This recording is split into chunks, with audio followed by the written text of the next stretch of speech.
छत्तीसगढ़ में 13 जुलाई से शुरू होने वाले मानसून सत्र से पहले मुख्यमंत्री साय की अध्यक्षता में हुई राज्य मंत्रिमंडल की बैठक में कई महत्वपूर्ण फैसलों पर मुहर लगाई गई है।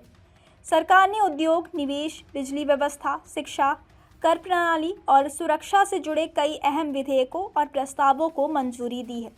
माना जा रहा है कि इन विधेयकों को आगामी मानसून सत्र में विधानसभा के पटल पर पेश किया जाएगा। सरकार का दावा है कि इन फैसलों से राज्य में निवेश बढ़ेगा, कारोबार करना आसान होगा, रोजगार के नए अवसर पैदा होंगे और प्रशासनिक व्यवस्था पहले से अधिक पारदर्शी एवं प्रभावी बनेगी।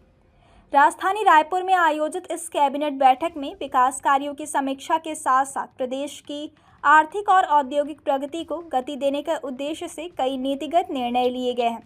बैठक का सबसे महत्वपूर्ण फैसला Chhattisgarh ease of doing business विधेयक 2026 के प्रारूप को मंजूरी देना रहा। इस विधेयक का उद्देश्य राज्य में उद्योग स्थापित करने और व्यापार शुरू करने की प्रक्रिया को सरल, तेज और पारदर्शी बनाना है। सरकार का कहना है कि यदि यह विधेयक विधानसभा से पारित हो जाता है तो छत्तीसगढ़ इस तरह का कानून लागू करने वाला देश का पहला राज्य बन सकता है। नए विधेयक में निवेशकों की परेशानियां कम करने के लिए कई आधुनिक प्रावधान शामिल किए गए हैं। इनमें डीम्ड परमिशन यानी निर्धारित समय सीमा में अनुमति नहीं मिलने पर उसे स्वीकृत मानने की व्यवस्था, स्वप्रमाणीकरण यानी self certification, third party verification, जोखिम आधारित निरीक्षण प्रणाली और दोहरे लाइसेंस की अनिवार्यता को समाप्त करने जैसे महत्वपूर्ण प्रावधान शामिल हैं।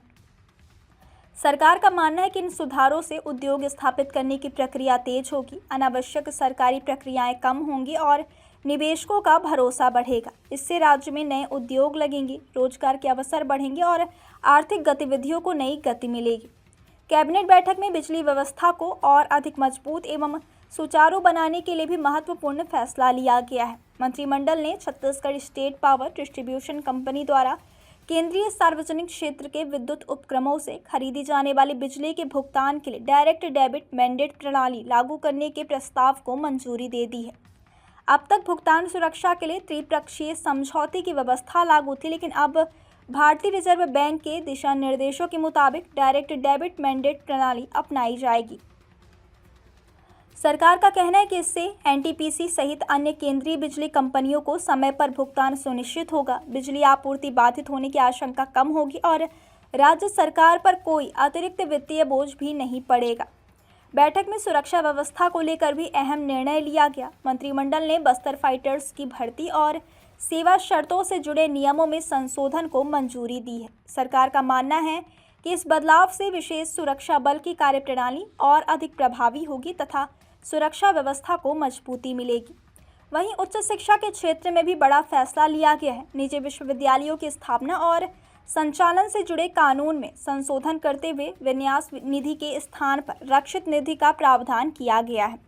सरकार के मुताबिक इस बदलाव का उद्देश्य निजी विश्वविद्यालयों में अध्ययनरत छात्र छात्राओं के हितों की बेहतर सुरक्षा सुनिश्चित करना है, ताकि किसी भी संस्थागत या फिर वित्तीय समस्या की स्थिति में विद्यार्थियों के अधिकार प्रभावित ना हो।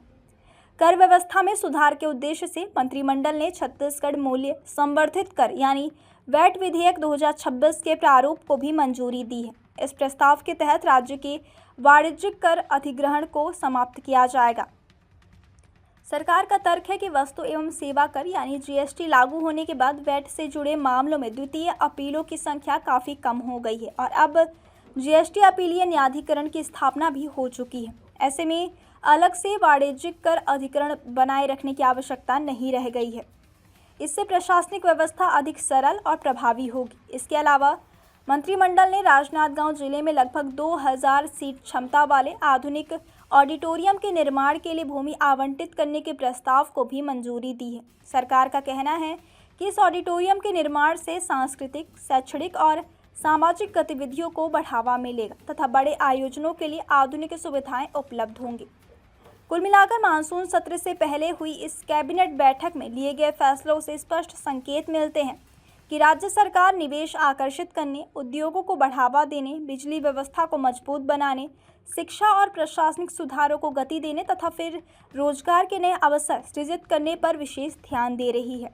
अब सभी की नज़र 13 जुलाई से शुरू होने वाले मानसून सत्र पर टिकी हुई है, जहां इन महत्वपूर्ण विधेयकों और प्रस्तावों को विधानसभा में पेश किया जाएगा। यदि सदन से इन्हें मंजूरी मिलती है तो आने वाले समय में छत्तीसगढ़ की औद्योगिक, आर्थिक और प्रशासनिक व्यवस्था में कई बड़े बदलाव देखने को मिल सकते हैं। सोन चिरैया, खबर उड़ती है।